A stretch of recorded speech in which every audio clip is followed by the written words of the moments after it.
LOS40. Cuando amas algo, lo proteges.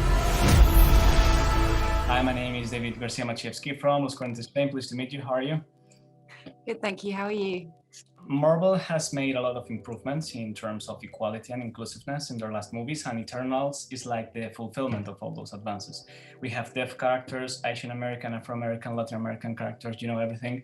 How do you personally feel about being part of this necessary step in the movie business, and how these kind of creative decisions can affect the social progress? I feel very proud to be part of a film like this. I think you can't really underestimate how important it is that young girls and boys may be seeing themselves represented in a film like this, perhaps for the first time. And that's significant. I also hope that we're moving towards a point where it's not a big deal to see a diverse cast, because I feel like art should reflect life, and we should be able to celebrate our differences as well as be inclusive, especially in a story that is about these beings that have been on Earth since the dawn of civilization. It just feels natural that they should look like and represent the beauty and the breadth of humanity. So Richard, I love your character because he's like this prototype of right and lawful guy, too straight, the guy you won't take to a party because he's too right to drink alcohol. He's like that way to Captain America, at least I have that feeling, maybe you don't think the same way. What was the most annoying and the most awesome thing about playing a character like Ikarus?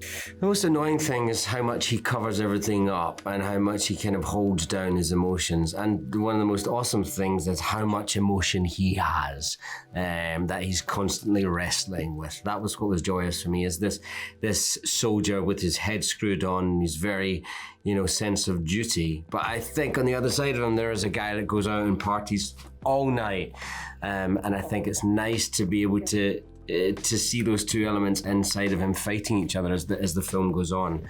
So this is for both of you. If you had to choose a character of the Marvel Cinematic Universe to match with your characters in Eternals, and with match I mean as a friend or as a buddy for a space trip or whatever, who will you choose of all the Marvel Universe, except from Eternals, of course?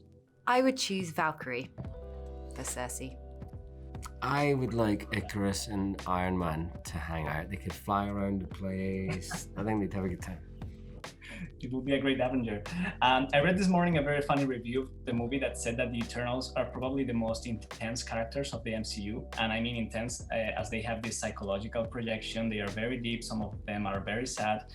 Is this the most dramatic in the pure term of the word drama? Is Eternals the most dramatic Marvel movie ever made? Do you have that feeling? I think dramatic's maybe not the right word, but the most human of superheroes. I think that's the thing about them, is they've lived with humanity for so long. They've really absorbed a lot of human traits, and I think that's what maybe makes them very different to all the other superheroes we know, is that we are the closest to being human, I feel. Thank you very much. Good luck with the movie. Thank you for very much. Us. Bye-bye. Thank you.